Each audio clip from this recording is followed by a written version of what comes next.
ధన్వంతరియే నమః. Dear friends, నా పేరు professor doctor T Venugopalarao, Ojas Ayurvedic centre, Chikkadpally. Friends, diabetes అనే వ్యాధి ఎంత ప్రివలెంట్గా ఉంది అనేది అందరికీ తెలుసు. దాదాపుగా ప్రతి ఇంట్లో ఎవరో ఒకరు డయాబెటీస్తో బాధపడే వాళ్ళని మనం చూస్తూ ఉన్నాం. ముఖ్యంగా మందులు వాడుతున్నా కానీ కొంతమంది పేషెంట్స్లో ఫాస్టింగ్ బ్లడ్ షుగర్ లెవెల్స్ అనేవి తగ్గకుండా ఉంటాయి. రెగ్యులర్గా వాడే మందులు వాళ్ళు వాడుకుంటూ తగిన జాగ్రత్తలు తీసుకుంటూ ఉన్నా కానీ, డైట్ కంట్రోలు, ఎక్సర్సైజు ఇలాంటివి చేస్తున్నా కానీ ఈ ఫాస్టింగ్ బ్లడ్ షుగర్ లెవెల్స్ అనేవి కొంతమందిలో, అంటే ఇక 100కి ఒక 25-30% మందిలో, అది కూడా 10-15 సంవత్సరాలు దాటిన డయాబెటిక్ పేషెంట్స్లో మనము ఇలాంటి సమస్యని చూస్తుంటాం. కొంతమందిలో అంతకంటే తక్కువ వయసు ఉన్న వాళ్ళలో కూడా, లేదంటే అంతకంటే తక్కువ పీరియడ్లో వచ్చిన వాళ్ళలో కూడా మనకి మనకి ఈ ఫాస్టింగ్ బ్లడ్ షుగర్ లెవెల్స్ అనేవి పెరిగే అవకాశము మనం కనబడుతుందన్నమాట. సో, మామూలుగా ఏందంటే మనకి 125 లేకపోతే 100 వరకు, 100-125 వరకి ఈ ఫాస్టింగ్ బ్లడ్ షుగర్ లెవెల్స్, లేకపోతే 100 ఆ మధ్యలో ఉంటే మనకి సేఫ్‌గా ఉన్నట్టు. కానీ చాలామందికి, అంటే మా ఎక్స్‌పీరియన్స్‌లో మేము కొంతమందిని చూస్తుంటాం. వాళ్ళకి కొంతమంది 170, కొంతమందికి 220, కొంతమందికి 250 వరకు కూడా ఫాస్టింగ్ బ్లడ్ షుగర్ లెవెల్స్ పెరుగుతూ పోతుంటాయి. సో, అలాంటి వాళ్ళకి మందులు మీద మందులు, తర్వాత ఇన్సులిను ఇలాంటియన్నీ పెట్టే మనకు వీళ్ళకు ఇబ్బంది పడే అవకాశం ఉంటుందన్నమాట. సో, అలాంటి ఇబ్బంది లేకుండా రెగ్యులర్‌గా వాడే మందులకి అదనంగా ఆయుర్వేదానికి సంబంధించిన ఒక చిన్న రెమెడీని కనుక వాడుతూ, దానికి సంబంధించిన కొన్ని రకాల మందులు కూడా వాడుతుంటే, అదనంగా మందులు వాడాల్సిన అవసరం లేకుండా, అంటే మీరు వాడే రెగ్యులర్ మందులకి అవి వాడుతూ ఇంకా ఎక్స్‌ట్రా వాడాల్సిన అవసరం లేకుండా ఈ రెమెడీ వాడుకునే వీలు మనకి ఆయుర్వేదంలో ఉంది. సో, దీని కొరకు మనకు చెప్పిన రెమెడీ ఏంటంటే, మనకి పెప్పర్ మిల్క్ అంటారనమాట. అంటే మిరియాల పాలు. చాలా సింపుల్ అండి. Very simple. చాలామంది ఇంట్లో ఈజీగా, సులభంగా, తొందరగా తయారు చేసుకోవచ్చు. ఖర్చు కూడా చాలా తక్కువ, ఎఫెక్టివ్ చాలా ఎక్కువ. చాలామంది ఇప్పటివరకు నా దగ్గర నేను ఇది సజెస్ట్ చేసిన వాళ్ళలో 100% మందికి అద్భుతమైన రిజల్ట్స్ కనబడ్డాయి. ఎక్స్ట్రా మందులు వాడాల్సిన అవసరం లేకుండా వాళ్ళు వాడే మందులతోనే వాళ్ళ షుగర్ లెవెల్స్ అనేవి, అంటే ఫాస్టింగ్ బ్లడ్ షుగర్ లెవెల్స్ అనేవి నార్మల్ మెయింటైన్ అవ్వడం చాలా మందిలో చూసినామన్నమాట. దీని కొరకు మీరు ఏం చేయాలంటే, ఒక కప్పు పాలు, వీలైతే ముఖ్యంగా ఆవు పాలు తీసుకోండి. చాలామందికి ఆవు పాలు మనకి దొరుకుతాయా లేవా అనే సందేహం ఉంటుంది. దొరికిన వాళ్ళు మాత్రం ఆవు పాలు వాడండి. అది కూడా నాటు ఆవు పాలు అయితే చాలా మంచిది. లేదు, నాటు ఆవు పాలు దొరకలేదు, మామూలుగా ఆవు పాలు దొరుకుతున్నాయంటే పర్వాలేదు, ఆ పాలే తీసుకోండి. లేదు, ఆవు పాలు కూడా దొరకట్లేదంటే మామూలుగా గేదె పాలు తీసుకోండి. మీకు మార్కెట్‌లో దొరికే గేదె పాలు తీసుకోండి. అవి ఒక కప్పు పాలు.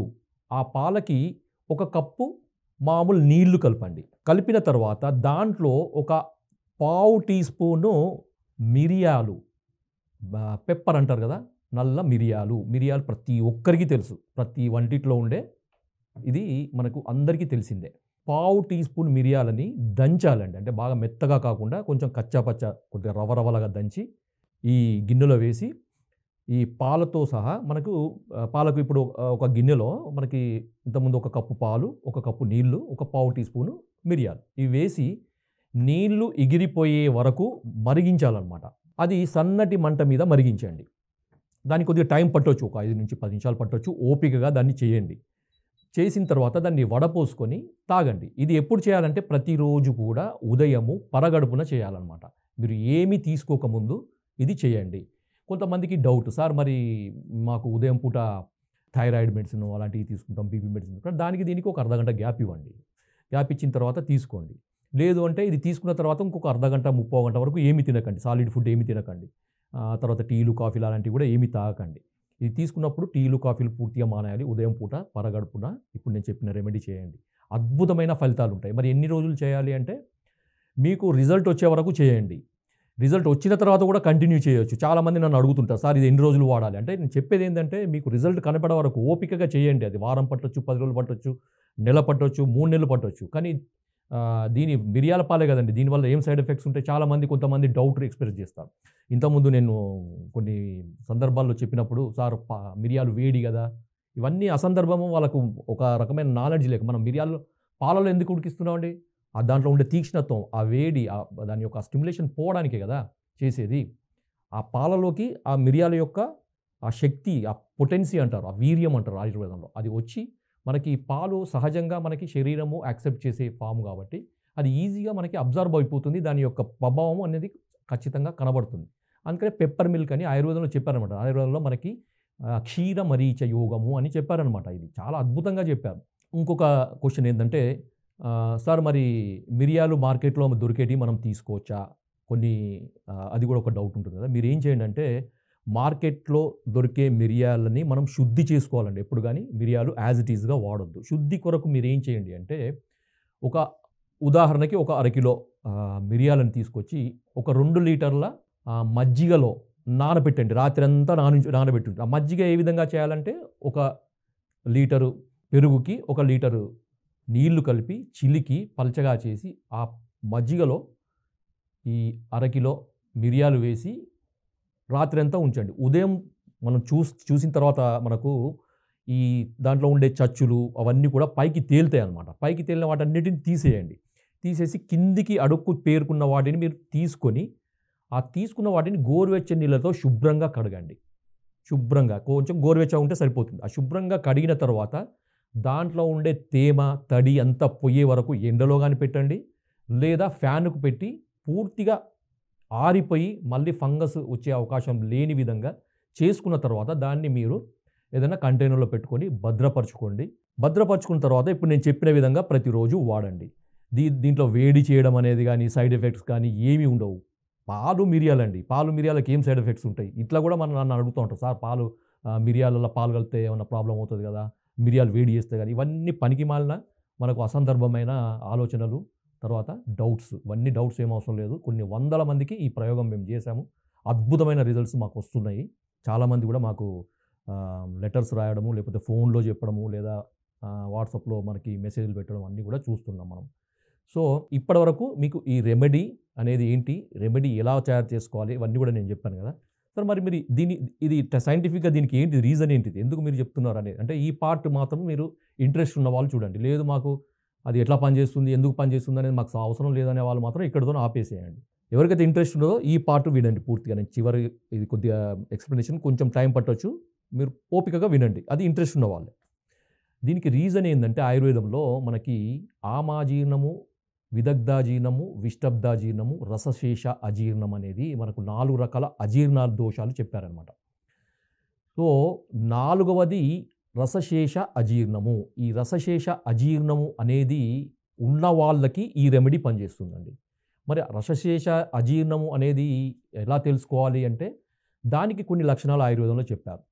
సో, దానికి ఏందంటే హృదయ విశుద్ధి అంటే మనకి ఈ ఎపిగాస్ట్రిక్ రీజన్‌లో మనకి ఇక్కడ ఈ పొట్ట రీజన్‌లో ఏదో మనకి తట్టుకున్నట్టు, బరువుగా ఉన్నట్టు, తర్వాత గౌరవం అంటే బరువుగా ఉన్నట్టు అంటే అదేదో అక్కడ మనకి ఆగిపోయి అక్కడ బరువుగా ఉన్నట్టు కొంతమందికి అనిపిస్తుంది. తర్వాత జీర్ణం కానట్టు మనకి తేపులు రావడం ఇలాంటి లక్షణాలన్నీ గూడా మనకి కనబడతాయి. తర్వాత ఒక రకమైన ఫీలింగ్ అనమాట. ఏందంటే అక్కడ ఏదో జరుగుతుంది. ఏదో ఈ రకరకాలమైన అంటే స్ఫింక్టర్ అంటారు కదా! మనకి ఇసోఫేజియల్, గ్యాస్ట్రో ఇసోఫేజియల్ స్ఫింక్టర్ దగ్గర కొన్ని రకాల మార్పులు లేకపోతే మనకి పొట్టలోని కొన్ని రకాల మార్పులు లేకపోతే డైజెషన్‌కి సంబంధించిన కొన్ని మార్పులు రావడం అనేది ఈ రసశేష అజీర్ణంలో ఉంటుందనమాట. ఈ రసశేష అజీర్ణము ఉన్న వాళ్ళకి మాత్రమే ఇది పనిచేస్తుంది. ఎందుకంటే మిరియాలనేవి రసశేష అజీర్ణాన్ని పూర్తిగా తగ్గించి రసధాతువును సక్రమంగా తయారయ్యేటట్టు చేస్తుందనమాట. ఆద్య ధాతువు అంటారు మనకి శరీరంలో. మనం తీసుకున్న ఆహారము అది ఒక్కొక్క ధాతువు కింద పరిణామం చెందుతుందనమాట. రసరక్త మాంస మేధోస్తి మజ్జ శుక్ర ఇలా మనకి రసధాతువు నుంచి రక్తధాతువు, రక్తధాతువు నుంచి మాంసధాతువు, మేధోధాతువు, మేధో నుంచి అస్థి, మజ్జ ఇలా ఒక క్రమక్రమంగా స్టెప్ బై స్టెప్ తీసుకున్న ఆహారము పరిణామం చెందుతుందనమాట. ఎప్పుడైతే ఈ రసశేష అజీర్ణం అనే దోషం తయారవుతుందో రసధాతువు అనేది సరిగా తయారు కాదు. ఇది ఫాస్టింగ్ బ్లడ్ షుగర్ లెవెల్స్ పెరగడానికి ఒక రకమైన కారణంగా ఉంటుంది. చాలా కారణాలు ఉండొచ్చు. కానీ మా అబ్జర్వేషన్ ప్రకారం మా ఆయుర్వేద టీము కొన్ని వేల మంది పేషెంట్లను ఈ షుగర్ పేషెంట్లను చూసిన దాన్ని బట్టి వాళ్ళ యొక్క ఎక్స్‌పీరియన్స్‌ని బట్టి వాళ్ళు ఒక కంక్లూజన్‌కి వచ్చింది ఏందంటే ఈ ఫాస్టింగ్ బ్లడ్ షుగర్ లెవెల్స్ పెరిగిన వాళ్ళకి ఒక కారణము ఈ రసశేషాజీర్ణం అనేది మనకు కనుక్కున్నారనమాట. వాళ్ళు ఒక ఒక ఫైండింగ్ అనేది మనకి తెలిసిందనమాట. సో, కాబట్టి ఏందంటే రసశేషాజీర్ణము కనుక ఉంటే ఈ పెప్పర్ మిల్క్ గనుక తీసుకుంటే ఈజీగా వాళ్ళకి తగ్గిపోతుంది. ఇంకా తగ్గలేదు అంటే మనకి ఈ అజీర్ణ దోషాలన్నిటినీ తగ్గించే ఒక ఆయుర్వేద ఔషధం అనేది మనకి ఉంది. అంటే మీరు కంపల్సరీగా మీరు ఇది చేసుకుంటూ ప్లస్ ఇది అడిషనల్‌గా వాడితే ఇంకా రిజల్ట్స్ చాలా బావుంటాయి. సో, దానికి అజీర్ణ బల కాలానలం మళ్ళీ చెప్తాను రాసుకోండి. అజీర్ణ బల కాలానలం అని ఇది ఒక నీలకంఠ బసవరాజు అని మన తెలుగు ఆయుర్వేద మహర్షి మూలపురుషుడు మనకి. ఆయన రాసిన బసవరాజీయం అనే పుస్తకంలో దీని యొక్క ప్రస్తావన, దీని యొక్క తయారీ విధానము, దీని యొక్క ఉపయోగాలు మనకి చెప్పారనమాట. అజీర్ణ ప్రకరణంలో. ఇది అన్ని రకాల అజీర్ణాలకు అది అమాజీర్ణం గాని, విదగ్ధాజీర్ణం గాని, విష్టబ్దాజీర్ణం గాని, రసశేషాజీర్ణం గాని ఇలా 4 రకాల అజీర్ణాలకి అద్భుతమైన మందు అని చెప్పారు. ఇది వాడిన వాళ్ళకి కూడా మనకి ఈ ఫాస్టింగ్ బ్లడ్ షుగర్ లెవెల్స్ అనేవి ఈ అజీర్ణ దోషము ఉండి ఫాస్టింగ్ బ్లడ్ షుగర్ లెవెల్స్ పెరిగిన వాళ్ళకి ఈ అజీర్ణ బల కాలానలం కూడా బ్రహ్మాండంగా పనిచేసింది. అడిషనల్ మెడిసిన్ అవసరం లేకుండా ఇన్సులిన్ స్టేజ్‌కి పోవాల్సిన అవసరం లేకుండా నార్మల్ రెగ్యులర్ మెడిసిన్స్‌తోనే షుగర్ లెవెల్స్ అద్భుతంగా కంట్రోల్ అయ్యే విధంగా ఈ మందు చాలా బాగా పనిచేస్తుంది. కావాల్సిన వాళ్ళు కాంటాక్ట్ చేసి ఈ మెడిసిన్ తెప్పించుకోవచ్చు. మేము స్వయంగా తయారు చేసే మందది. కాబట్టి ఫ్రెండ్స్ ఈ ఫాస్టింగ్ బ్లడ్ షుగర్ లెవెల్స్ ఎక్కువగా ఉన్నవాళ్ళు ఆందోళన పడకుండా అడిషనల్ మెడిసిన్స్ వాడాల్సిన అవసరం లేకుండా ఇన్సులిన్ లాంటి స్టేజ్‌కి పోవాల్సిన అవసరం లేకుండా మనకి ఆయుర్వేద మందులు వాడి మీరు మీ ఫాస్టింగ్ షుగర్ లెవెల్స్‌ని నార్మల్‌గా చేసుకునే అవకాశం ఉంది. జై ఆయుర్వేద.